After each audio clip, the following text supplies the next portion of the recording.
Looking for a lightweight dual sport that's just as happy on back roads as it is in the city? The 2026 Honda CRF150L might be exactly what you're after, and this year, it's smarter, sharper, and more refined than ever.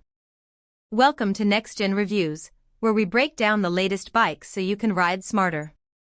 Today, we're taking a closer look at the 2026 Honda CRF150L, a small-bore dual sport with big-time versatility. Design. Starting with the design, Honda kept things clean and functional.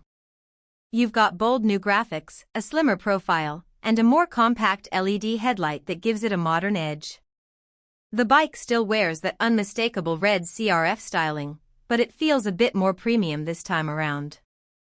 It's lightweight, balanced, and built to handle the daily grind or weekend trails without breaking a sweat. Performance. Under the seat, the CRF150L runs Honda's air-cooled 149 cubic centimeters engine, reliable, efficient, and now slightly retuned for smoother low-end torque. It's not built to win races, but it'll handle light trails, hills, and city traffic with zero fuss. The 5-speed gearbox is crisp, and the bike feels responsive without being intimidating, making it perfect for beginners or casual riders. Features and tech.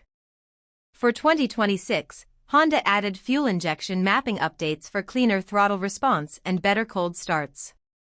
You've also got a new LCD display that's clearer in direct sunlight, upgraded front forks with more travel, and a revised rear shock for better stability off-road. The front and rear disc brakes are sharp and predictable, and with a seat height just under 34 inches, it's approachable for a wide range of riders. Conclusion. So who's the 2026 CRF150L for? Anyone who wants a dependable, easy-to-ride dual sport that can do it all, commute, explore, or just cruise. It's not flashy or fast, but it's honest, well-built, and ready to go wherever you are. Let us know, would you pick the CRF150L over a 250?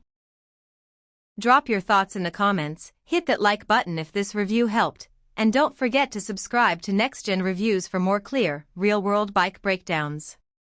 Thanks for watching. We'll catch you in the next one.